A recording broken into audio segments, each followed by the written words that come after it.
सत साहिब सतगुरुदेव की जय।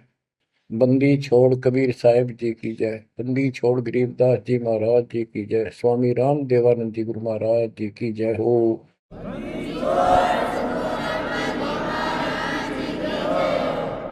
सर्व संतों की जय, सर्व भक्तों की जय, धर्मी पुरुषों की जय। श्री काशी धाम की जय, श्री सुडानी धाम की जय, श्री क्रोथा धाम की जय, श्री बरवाड़ा धाम की जय। सत साहिब। ग्रीवन्योली नाद सुभान गति, लड़े भुजंग हमेश, जड़ी जानो नाम जगदीश है, विष नहीं व्यापै शेष। संत गरीबदास जी महाराज परमात्मा से प्राप्त अध्यात्म ज्ञान को कितने सुंदर तरीके से प्रमाण के साथ पेश करते हैं कि परमेश्वर कबीर जी का जो नाम है ये ऐसा जबरदस्त है। कबीर साहब ने बताया कि कबीर जैसे फनपति मंत्र सुन, रख पुन सुकोड़े, ऐसे बीरा मेरे नाम से, गाल चले मुंह मोड़े। ये तो कबीर साहब ने स्वयं बताया। जैसे फनपति सर्प और गारुड़ के मंत्र को सुनकर उससे इतना डर जाता है कि अपने फन को इकट्ठा करके भागने की चेष्टा करता है, ऐसे मेरे नाम से, कबीर नाम से, उस सच्चे मंत्र से यू काल चले मुंह मोड़, ऐसे काल दूर भाग जाता है। गरीबदास जी कहते हैं, यम किंकर कर जोड़ चले तिस देख रे, धर्मराय के अंक मिटावे लेख रे, जीव जुनी नहीं जा बाठा डे गही, दर्ग मंज हजूर पकड़ छे की बही। गरीबदास जी आंखों देखा परमात्मा की शक्ति का वर्णन करते हैं कबीर जी का, कि उनको देख कर यम के दूत हाथ जोड़ के और दूर चले जाते हैं। और फिर परमात्मा ने धर्मराज के दरबार में जाके मेरी बही निकाली। बही, वो बुक, वो पैड जिस पे अकाउंट लिखा था। और परमात्मा ने कहा ये मुझे दो, ये मेरा भक्त हो गया, इसने मेरी दीक्षा ले ली। वह पैड पाट दी दाता ने वहीं पर और फेंक दी कूड़े में। दर्ग मंज हजूर पकड़ छे की बही, जीव जोनी नहीं जा बाठा डे गही। कि कबीर साहब ने जिसकी बाह पकड़ ली, जिसका हाथ पकड़ लिया, जिसको शरण दे दी, वो जीव 184 प्रकार की योनियों में नहीं जाएगा। बाँ ठाडे गही, ठाडे, ठाडा मीन तगड़े, समर्थ, शक्तिशाली ने हमारी बाह पकड़ ली, हमें शरण दे दी। ठाडे की परिभाषा थोड़ी सी बताता हूँ आपको, क्योंकि बच्चों कोई भी हम प्रसंग सुनते हैं उसके साथ उसका जो लिंक होता है वो कथा का होना अति आवश्यक है, अन्यथा उसका कोई प्रयोजन नहीं रहता। काफी समय पहले की बात है, एक भक्त अब परमात्मा कबीर जी की शरण में था संत गरीबदास जी के माध्यम से। और पुराने समय में खेती किसानी जो होती थी वो केवल वर्षा पर निर्धारित होती थी और कोई नहर नूर नहीं थी, ना उसका कोई पानी लगता था। बारिश हो जाती थी कुछ एक क्षेत्र में तो उसमें किसान अपना उसको संवार के बीज बो दिया करते थे। जमीन ज्यादा हुआ करती थी उस समय। उस भगत की बहन के क्षेत्र में वर्षा होगी, वहां से मैसेज आया कि हमारे यहाँ बारिश हो गई है और सभी खेत एकदम बाने योग्य हो गए, बोने योग्य हो गए, हेल्प के लिए आओ। वो अपने बैल, अपना हल लेकर चला गया, उसको दूसरे खेत में भेज दिया। स्वयं उसका जो जीजा था, बहन का बटेऊ पति, वो अपने बैल लेकर दूसरे खेत में चला गया। जिस खेत में वो भक्त गया, दिन में हल चलाया, दोपहर के समय उस समय रेस्ट देते हैं बैलों को, पेड़ के नीचे चला गया। फिर वहां देखा आसपास एक तालाब थी, छोटी सी तलैया जोड़ी, उसमें कुछ पेड़ पेड़ थे, पानी था। बैलों को पानी पिलाने चला गया तो वहां एक मंडी बनी हुई थी, यादगार सी, छोटी सी चबूतरा सा बना के। उस पे एक बेली गुड़की रखी थी। बेली पहले 5 किलो का कट्ठा ही बना करते, वो विशेषकर चढ़ाने के लिए होता था, भेंट। अपने देवी देवताओं को किसान चढ़ाते थे, बोल देते थे पहली फसल का पहला वो 5 किलो ऐसे पीर का चढ़ाऊं। वो पीर की मंडी थी। तो वो जो एक का डला सा था मोटा, 5 किलो का, 5 शेर का, उसको उठा लाया वो वक्त। कुछ आप खाया, कुछ बैलों को खिला दिया, अपना काम करके शाम में घर पे आ गया, सो गया। रात्रि के 12 बजे के आसपास एक 4.5 फुट का, टोपी सिर पे, सफेद कपड़े, दाढ़ी, जैसे मुसलमान वेशभूषा हो, आके उससे 10 फुट दूर खड़ा होके और कहने लगा, तेने मेरा गुड़ कैसे खा लिया, तेरी हिम्मत कैसे पड़ गई, तो ठाड्डे की शरण में है, इसलिए बच गया, न तुझे मारता और तेरे दोनों बैलों को मारूंगा। मेरी पार नहीं बसाई, और कति लाल आंख कर रखी, और बहुत गुस्से में था। यूं कह के वो चला गया। भगत को भी फिर थोड़ा सा एहसास हुआ, यूं के भला थी। बाकी इतना तो विश्वास था कि समर्थ की शरण में हो, इस तरह के कुतरुओं का कोई बहुत नहीं। फिर भी मन में था, भी कहते ये बात हुई तो हुई क्यों, ऐसा के कारण हो गया। उसने अपनी बहन से पूछा कि बहन, ऐसे ऐसे उस मंडी पे गुड़ चढ़ा रखा था आपके खेत में, किसकी बना रखी है वो आपके खेत के बराबर में, जोड़ी पे, तालाब पे। तो उसकी बहन बोली, के बात हुई भाई, क्योंकि एक बेली चढ़ा रखी थी, किसी ने गुड़ की तो रखी थी, मैं ठा लिया, बोला कुत्ते खाओ उसने, मन बहन आती खिला दी, कुछ आप खा ली। उसकी बहन बोली, रे के क्यों जुल्म कर दिया तेने, उसको उठा लिया तू वहां से। रोड लागी नो सुनते ही। भाई बोला, मेरी तो सुन ले सारी। वो एक इतने 4.5 फुट का, 4 फुट का आदमी होगा, और सफेद कपड़े पहन रखे, ऊपर टोपी, मुसलमान टाइप सा था, और मेरे से 10 फुट दूर खड़ा होगा, रात को आया। और इन्होंने बोला, तेरी हिम्मत कैसे पट गई, मेरा गुड़ उठा लिया, तने खा कैसे लिया।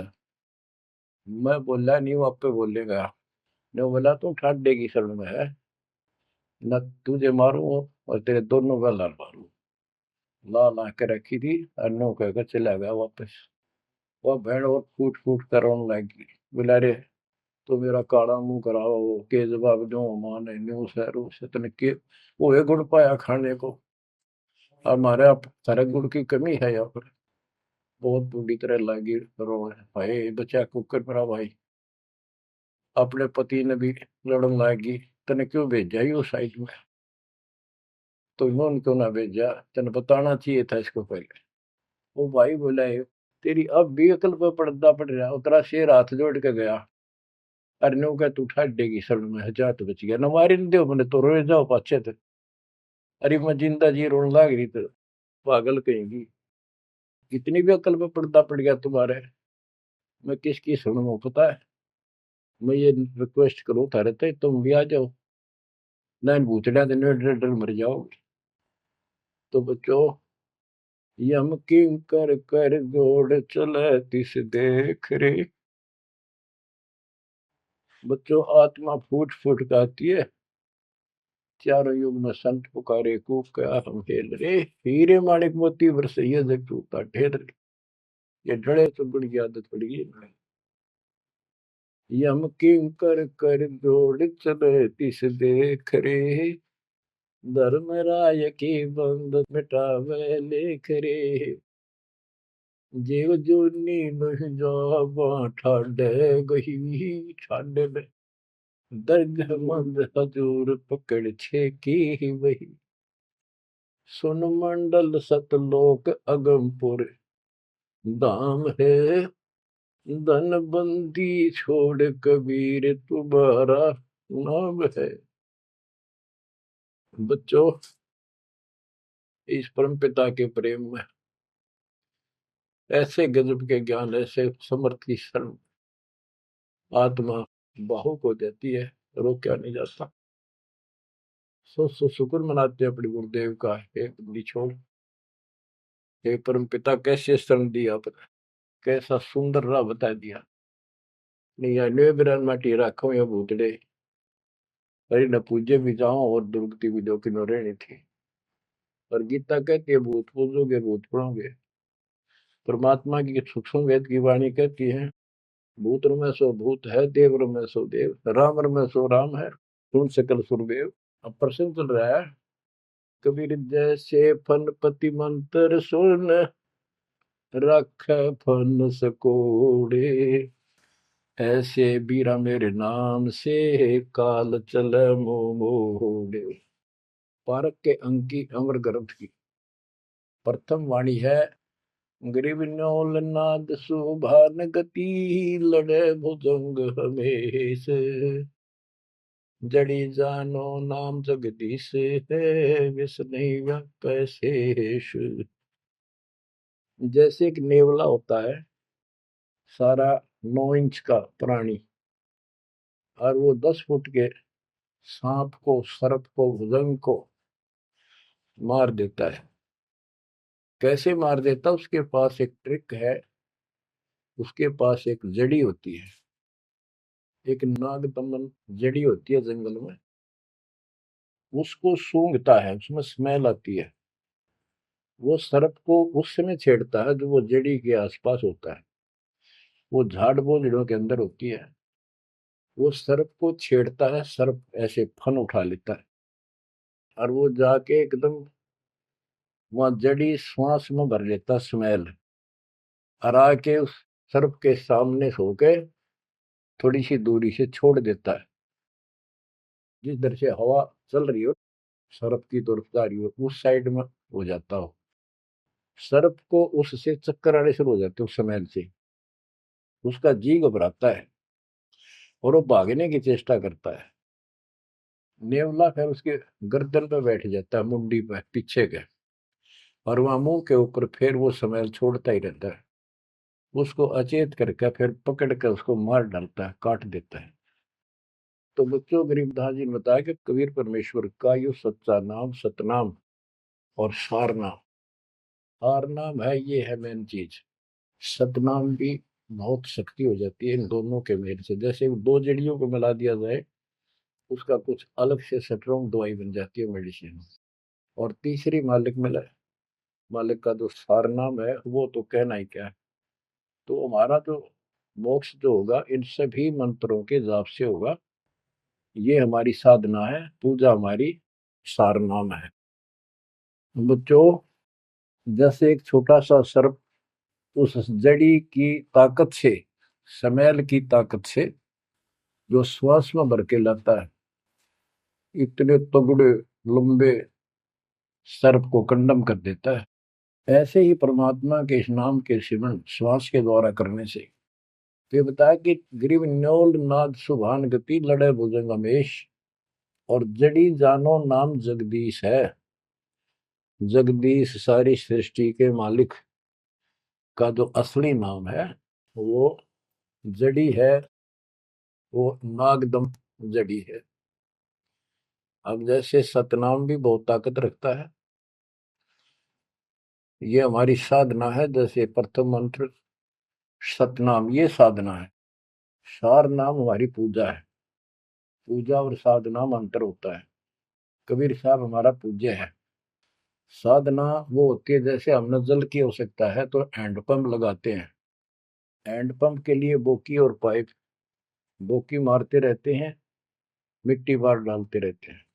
सतनाम की बोकी श्वास उश्वास से मारकर जब वो पानी के लेवल पर पहुंच जाती है, वो बोर, तब उसमें पाइप लोअर करके फिर उसके ऊपर एक मशीन बांधी जाती है, वो सार नाम है। और मशीन से फिर उसको चलाया जाता है। वो हमारा पूज्य इष्ट है, वो सार शब्द है। जो हमें चाहिए था ऐसे मिलेगा वो सुख परमपिता परमात्मा के सच्चे दरबार का। तो गरीबदास जी कहते हैं वो मंत्र, वो जो सार नाम है, वो जड़ी जानो नाम जगदीश है, परमात्मा जगदीश कबीर साहब का सार नाम। वो नाग दमन जड़ी बूटी है, वो काल दमन। और विष्णु व्यापक शेष, छोटे से सांप की बात छोड़ो, शेष नाग जो सबसे बड़ा ताकतवर 1000 फुट का बंदर है, यानी काल 1000 भुजा का ताकतवर है, ये भी निकट नहीं आ सकता। बच्चों, किस्मत सराहा करो अपने, 100 गुण गाया करो।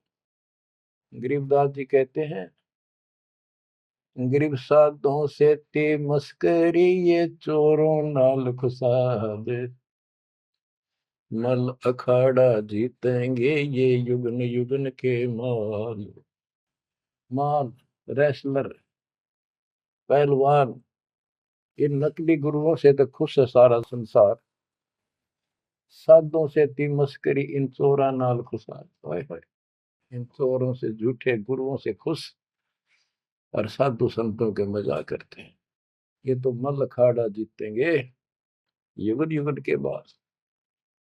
आप हो वो युगन युगन के माल। बच्चों, आपको बहुत बार प्रमाण दिए जाते हैं, देता ही रहूंगा आखिरी सांस तक, क्योंकि सिलेबस यू है। टीचर सारा साल सिलेबस पढ़ाता है, उल्टा सुल्टा उन्हें कोई रट्टा लगवाता है, और तब बच्चे सफल होते हैं। परमात्मा योगों से आपके साथ है। सतयुग में राजा अम्बरीश एक बहुत बड़े धार्मिक राजा हुए हैं, और खूब यज्ञ किया करते थे, भंडारे करते थे, ब्राह्मणों को खूब धन दान करते थे, लागड़ गऊ बांटा करते थे, 1000 लागड़ गऊ बांट देते। लागड़ माने बच्चे वाली, ब्याई हुई, दूध वाली। भोजन भंडारे करवाते थे, दक्षिणा देते थे। जैसा भी लोक वेद सुना था, गुरु जी ने बताया था, ऋषियों ने, वो सारा कुछ करते थे। परमात्मा वहां भी साथ रहते हैं, उनकी इज्जत रखते हैं भक्ति की, और बीच बीच में उनको समझाने की चेष्टा की, कोई ऋषि रूप बनाकर अम्बरीश जी को सच्चा मार्ग बताया, खूब ध्यान से सुना और नाम लिया। लेकिन वो ऋषि वहां सैकड़ों और मालिक एक। आखिर में राजा अम्बरीश भी हाथ खड़े कर गया, मालिक की साधना छड़ दी, और वो ऋषियों वाली वो शुरुआत कर। इतने अच्छे भगत विष्णु जी के बने हुए थे। बच्चों, अब हंसी भी आती है, दुख भी होता है। गरीब वेद पढ़े पर भेद न जाने, वाचे पुराने ठारा, और पत्थर की पूजा करे, भूल गए सृजनहारा। वेद पढ़ा करते ऋषि उस समय, केवल वेद। पुराण तो इनकी अपनी रचना है, फिर वो सा लिखते चले गए, और सारा वेद के विरुद्ध साधना करते करते और कराते थे। विष्णु जी की पूजा करे, और गीता क्या कहती है, तो चारों वेदों का सारांश है। विष्णु 3 गुणों में से एक सतगुण है। इन तीनों गुणों की भक्ति तक गुण में माया के द्वारा जिसका ज्ञान हरा जा चुका है, यानी इसी तक सीमित है, जो राक्षस स्वभाव को धारण किए हुए मनुष्यों में नीच दूषित कर्म करने वाले मूर्ख, ये मेरी भक्ति ना करते। तो अम्बरीश वही साधना करता था, लेकिन पिछले संस्कार किसी, जैसे भी चल रहा भक्ति युग बच्चों, आप इन बातों को बार बार सुनोगे तो आपके दिल में समा जाएगी अकाड़ी सच्चाई ये है। अब ये भक्ति काल शुरू हो गया, मोक्ष काल समझो। इसमें हजारों वर्षों तक चलेगा, अरबों भगत बच्चे बेटा बेटी पार होंगे, जो चलेगा जो भी लाखों वर्ष और भी चलेगा। लेकिन वो साधना करते रहेंगे, लेकिन उनका विश्वास इतना नहीं बनेगा, वो फिर यही रह जाएंगे काल के जाल में। उन्हीं में से फिर, क्योंकि उनकी भक्ति जबरदस्त है, शास्त्र अनुकूल है, अगले सतयुग में उन्हीं पुण्यात्माओं को काल जन्म देगा। उनको पहले ऊपर के लोकों में रखेगा, ऊपर के लोकों में, स्वर्ग में देवता हजारों लाखों वर्ष वहां रहेंगे। यानी एक कोल्लू के साथ चक्कर है, चैन है, चैन। उस चैन पर जैसे डाल देते हैं, ब्रह्मलोक में गए, फिर चक्कर काटते काटते विष्णु लोक, शिव लोक, सारे अपने कर्म फोड़ के भोग के खत्म करके, फिर भी उनके पुण्य इतने बच जाते हैं कि सतयुग में जन्म देते हैं उनको। और सतयुग में भी अच्छे पुण्यकर्मी फिर राजा बनते हैं। और वह भक्ति, ये वाली भक्ति कसक और वो शेष बची ताकत फिर भी साथ रहती है। और इस कारण से भगवान भी उनके साथ रहना पड़ता है। जो बच्चा गऊ की नजर में, यूं साईं तू संत, भक्तों के पीछे फिरे भक्त वत्सल भगवंत। कबीर जो जन मेरी शरण है, ताका हूं मैं दास, गेल गेल ला गया करूं जब लग धरती आकाश। तो अपने इस विधान अनुसार अम्बरीश से मिले। ठीक है, एक बार तो यह बात इतनी गजब की है, सारी ठीक ठीक लगती है, लेकिन माहौल खराब होता है। ये ज्ञान बताने वाला एक होता है, दूसरा समर्थक नहीं होता। उस दिन में वो भूल जाते हैं और इसी लोग बहका देते हैं, कहाँ सी बातें करते हो, वेदों में ऐसा कहीं नहीं है, वेदों में ऐसा नहीं है। अब दास तो कहना चाहता है, फिर अगले जन्म उस भक्ति से वो अम्बरीश राजा स्वर्ग गया, स्वर्ग में अपने पुण्य भोगे। फिर त्रेता युग में फिर राजा जनक के रूप में वह आत्मा ने जन्म लिया। वहां भी खूब भक्ति करी, विष्णु के कट्टर पुजारी। वही भावना वही भाव फिर भरा हुआ था, परमात्मा फिर भी मिले उनको। लेकिन राजा और सिद्धियां इतने ठाठ बाट और बकाने वाले वो गुरु निरे ऋषि हमारी ऐसी घिस काट रखी काल में, हम ऐसे मूर्ख बना रखे, थोड़ा सा भी सुख हो जाए, कोई प्रभुता कोई पद प्राप्त हो जाए, हम खुद भगवान बन जाते हैं। लेकिन पिछली धार्मिकता के अनुसार हम कुछ धार्मिक भी बने रहते, लेकिन रहते वही के वही। और अम्बरीश राजा इतने अच्छे भगत थे, पिछली सिद्धि शक्ति मालिक की वो भक्ति की सही थी। एक बार दुर्वासा ऋषि ने उनके ऊपर सुदर्शन चक्कर छोड़ दिया। दुर्वासा कहता था कि तू ये साधना छोड़ दे, मैं बताऊं वाह कर। अम्बरीश ने हाथ भर ली पर छोड़ी नहीं। अगली बार गया, उसने गुस्सा हो गया कि तू मानना नहीं मेरी बात, तेरा सिर काट दूंगा, इतना गुस्सा। सुदर्शन चक्कर छोड़ दिया। सुदर्शन चक्कर राजा अम्बरीश के पैर छू के और दुर्वासा ने मारने खातिर वापस चाल पड़ा। दुर्वासा भागता फिरा तीन लोक में, कितने उसने गुफा नहीं मिली जरा बच जा, कुछ संरक्षक नहीं पाया। परमात्मा कबीर जी ने विष्णु रूप बनाया, एक सवाल आ दी, 1 मिनट में के कर दी कर दिया बोलो में। दुर्वासा ने देखा भगवान विष्णु बैठे, वहीं पहुंच गया और कंप पे डांक ठोक रखी, मन बचा लो भगवान, बचाओ मुझे, सुदर्शन चक्र मुझे मारेगा। परमात्मा बोले क्या गुस्ताखी कर दी, क्यों मार रहा है तेरे को। फिर वह सारी कहानी बता दी। भगवान बोले कि भक्ति के भाव से चलो, ये ताकत से नहीं चलता ये मार्ग। अपना ज्ञान दो, कोई मानने ठीक है, ना मानो मत ना मानो, मुझे बचाओ भगवान मुझे बचाओ। उसमें सुदर्शन चक्कर रुक गया, खड़ा हो गया दूर, भगवान की शक्ति से डर के देख के। तो दुर्वासा को विश्वास हो गया कि यहाँ बचाओ हो सकता है, माफ करो मुझे माफ करो। परमात्मा बोले अम्बरीश के पैर पकड़े, वो बचाओगा तुम्हें इससे, मैं नहीं बचाऊंगा। हाथ जोड़े, हे भगवान आपके दरबार में मैं नहीं बचूंगा, कहाँ भेजो हो दाता, मैंने तो रास्ते में मारेगा। मिला जा, वही जान बचेगी तेरी। अम्बरीश के चरणों में गिरा वो, जिसने 56 करोड़ यादव मार दिए थे, एक में चलता है। तो कहते हैं अपनी देसी कहावत हमारे यहाँ, शेर न सोआ शेर, जरूर टकराया कर, यही बकवाद करनी है ना। अम्बरीश के चरणों में मत्था टेका उसने, मेरी जान बख्शो महाराज, जान बख्शो, बख्श दो। अम्बरीश राजा बोले महाराज मैंने कुछ नहीं कहा, तेरा कर्म तुझे मिला। और वो सुदर्शन चक्कर हाथ से पकड़ लिया राजा अम्बरीश ने और ऑफ कर दिया, शांत हो गया। बोला ले जा तेरी तोब। और भक्ति के भाव रहना चाहिए इंसान। बच्चों, अम्बरीश राजा की इतनी महिमा होगी, ऋषि भी हैरान थे जो उनके गुरु लोग थे। वो नहीं छोड़ कहते, मन तू सुख के सागर बस रे, और न ऐसा यस रे।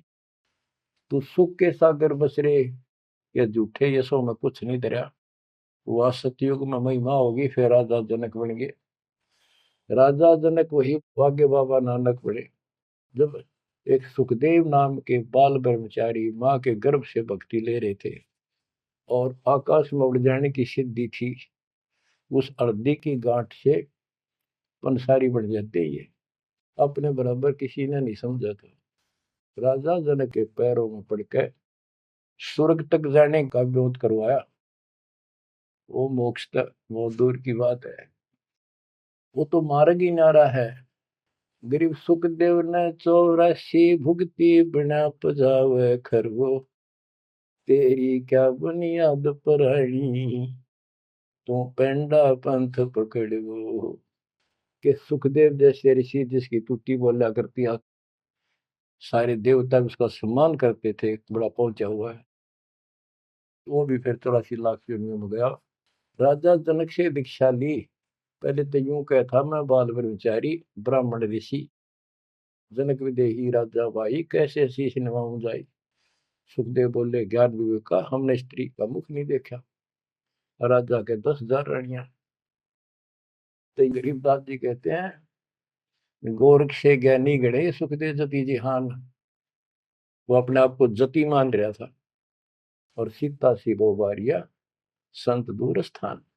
संत के घर बहुत दूर है, इन बात का तो नहीं भाई इसने ब्याह करवा रखा है, इसका न्यू हो रहा था, भाई संत कैसे हो सकता है।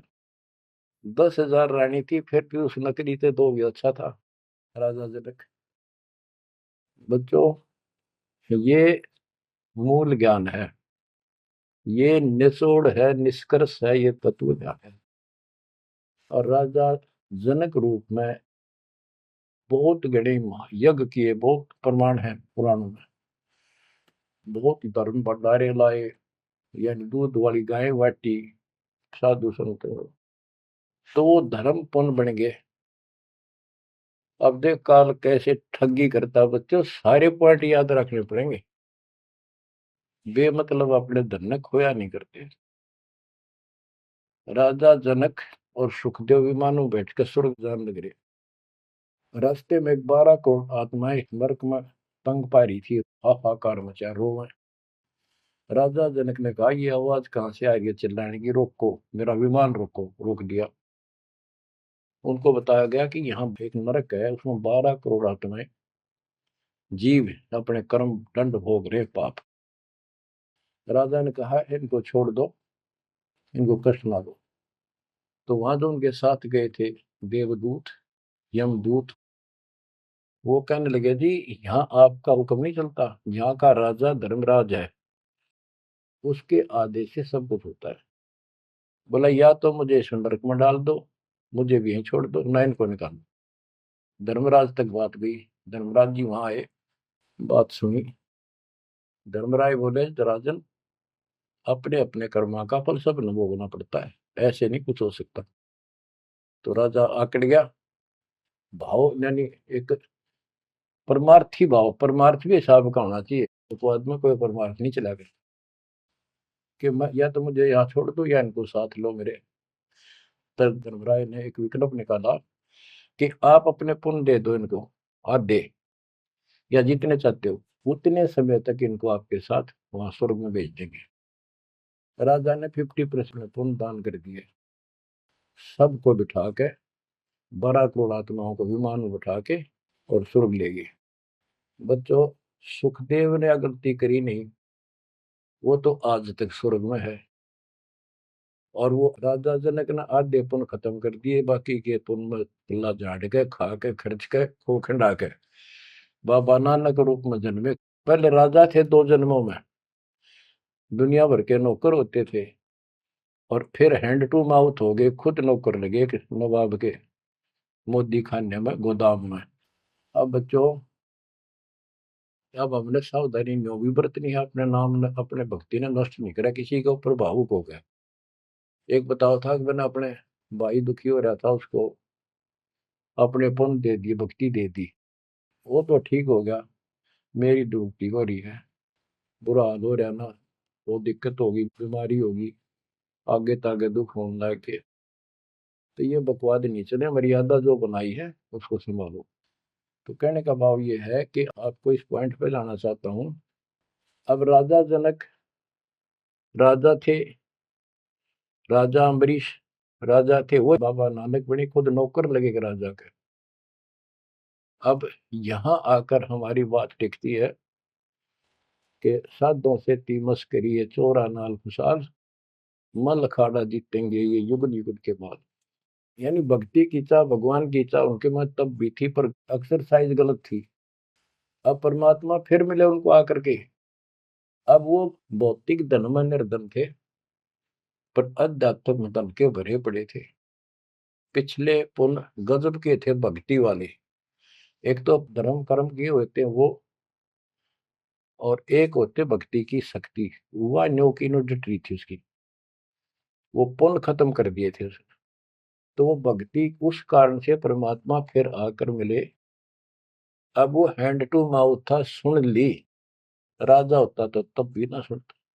तो बच्चों, आज आप से कितने निर्धन हो और कितने धनवान हो, आप उस मालिक के सच्चे बच्चे हो। पिछले जन्म जन्मांतर से आप भक्ति करते हुए आ रहे हो। अब परमात्मा ने अपना वो धन देखना है। कबीर सब जग निर्धना धनवंता नहीं कोई, धनवान वा को जानियो जहाँ पर राम नाम धन वही है। आपके पास वो राम नाम का धन भरा पड़ा है। और जैसे सुकुच मीन मिलता नहीं भाई, स्वाति सीप सब अड़ ही जाई। सुकुच मीन सतगुरु हो आया जिन परमात्मा का भेद बता। जैसे सीप और मोती का उदाहरण दिया जाता है कि स्वाति भी मिल गई सीप को, ऊपर की बूंद, मोती भी बन गया। लेकिन एक सुकुच मीन जब उसमें टक्कर ना मारे, उसने खुल नहीं, तो मोती माए गड़ गया और वह सीप भी मर गया।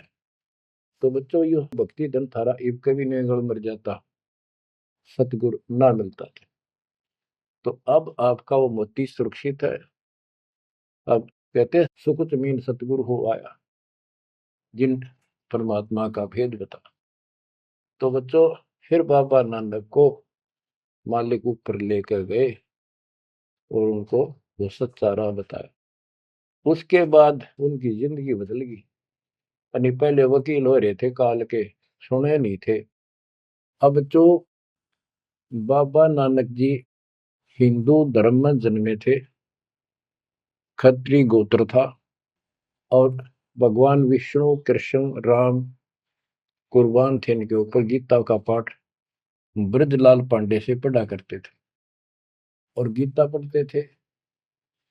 दाता मिले तो खूब तर्क वितर्क किए। आखिर में बोले अखा वेखो तो मानो। तो परमात्मा ने आई विटनेस भी बनाने थे।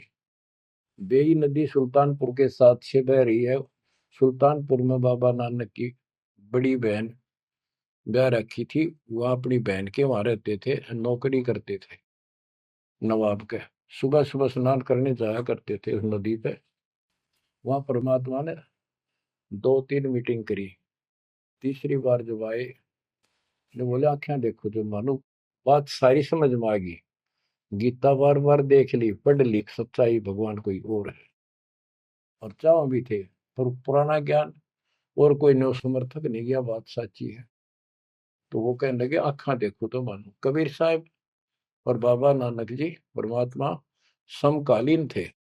बाबा नानक जी का जन्म सन 1469 में हुआ, 1469 में। और 1539 में वो शरीर छोड़ के गए। और परमात्मा जी 1518 में गए। तो 1469 से 1518 तक समकालीन थे। तब आंखों देखा सतलोक 3 दिन तक नानक साहब जी का शरीर कहीं और छुपा के उनकी आत्मा को लेके गए, फिर छोड़ा तीसरे दिन। उसके बाद तो दुनिया बदल गई उनकी। वो सब पूजाएं त्याग माल की शरण में आ गए। घर में विरोध, सारे समाज में विरोध है। उसके पिता भी बहुत दुखी हो गए, तो के पैदा हो गया हमारे, देवी देवताओं को ऐसा गलत बोलता है। तो बहुत परेशान हुए। लेकिन जब आंखों देख ली, कौन सुने किसकी। सूरवीर होते हैं संत, संत सिपाही और शेर पीछे नहीं हटते। तो बच्चों, सारा ज्ञान सत्संग से होता है। परमात्मा का और उस प्यारी आत्मा का, आत्मा और परमात्मा नानक साहब का सत्संग हुआ। सत्संग से बात स्पष्ट हुई। अब पारक के अंक की वाणी सुनाता हूं कुछ। साधों से ती मस्करी ये चोरा नाल खुशाल, नल अखाड़ा जीतेंगे ये युगन युगन के माल। अब वो बाबा नानक युगन युगन के माल थे और वह जीते, डट के खड़े हो गए। फिर जब ज्ञान समझ में आ गया, सारा संसार मीराबाई थी युगन युगन की माल। सत्संग में जाना ना छूटे माँ, फिर जल के मरो संसार। तो बच्चों इस स्थिति में तुम नहाना पड़ेगा एक दिन, जब जाता राजी होगा। और ये ज्ञान खुद देता है भगवान, और वो आत्मा जो इसको सुनकर कुर्बान हो जाती है, वो महान आत्मा होती है। गरीब अंश गवन करते नहीं, मान सरोवर छाड़, कौवे उड़ उड़ जात हैं खाते मसाहाड़।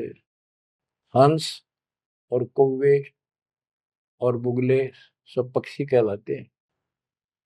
हंस उस मानसरोवर को नहीं छोड़ता जहां उसका आहार मोती होते हैं, और कौवे वहां टेके नहीं, क्योंकि उन्हें तो जगह जगह जाकर मांस खाना, हाड खाड़े हाडों का मांस चाटना, किसी पशु के जख्म में चोंच मारना, ये कौवे जैसी व्यक्ति के लोगों का स्वभाव होता है कि दुखी उनका अपना उल्लू सीधा हो, स्वार्थ सिद्ध हो, ताकि अगला कितना दुखी हो।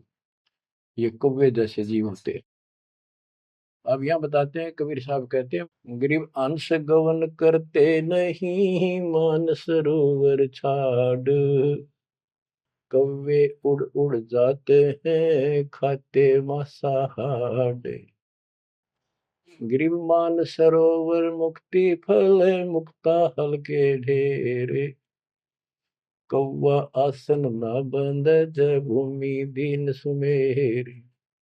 गरीब कौवा रूपी बेक है, ना प्रतीत यकीन, 68 का फल मेटे करे भये दीन बेदीन। गरीब हंस दशा तो साध है, सरोवर है सतसंग, मुक्ता हलवाणी चुगे फिर चढ़त नवेला रंग। अब स्पष्ट कर दिया कि ये सत्संग जो है ये मानसरोवर है, और भगत साध ये हमारे हंस हैं।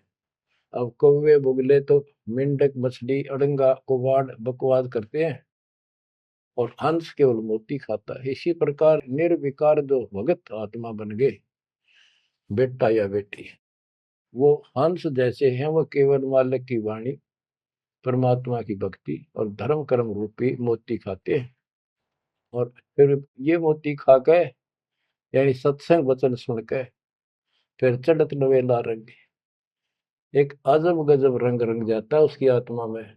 आत्मा इतनी मजबूत हो जाती है जैसे बाबा नानक की होगी, जैसे मीराबाई की होगी, ऐसी आपकी भी होगी, इस सत्संग से होगी। बच्चों, ये सत्संग मिला ही नहीं था अपने को आज तक। या परमात्मा की कलम तोड़ कृपा आप पर देखो ना, कितना होने लग रही रहे उस बालक ने, उस परमात्मा ने कि ये वो वचन याद कर लो, सतगुरु जो चाहे सो कर ही 14 कोट दूत जब डरी। ये जो चाहे सो कर लो, ये प्रमाण देख यो कर दिया। ऊत भूत चमतरास निवार है, और चित्रगुप्त के कागज पाने। पुण्यात्माओं, धन्य आपके माता पिता जिनसे जन्मा, और धन्य आपकी किस्मत, धन्य आपकी पिछली करनी, और धन्य आपके इस समय को कि आपका जन्म किस समय में हुआ है। इस माल्य के प्रयत्न को, दास के इस प्रयत्न को हल्के में ना लेना। पुण्यात्माओं, उस दाता की अमर कथा आपके हृदय में भर रहा हूं, ये अमृत हार आपको करा रहा हूं। बच्चों, कुर्बान हो जाओ। समय पहचान दो, टाइम बार बार नहीं आता होगा आपका। ये संसारिक धंधे थे कर कर मर लिए, इनमें फिर भी पूरा ना पटता। इस मालिक की तरफ ध्यान ज्यादा दो, हर चीज में बरकत दिखा दूंगा, नारी नारी। परमात्मा आपको मोक्ष दे, आपको समय दे इस अनुभव रत्न, इस मानसरोवर बनाने का, आत्मा के मैल कटाने का सत्साई।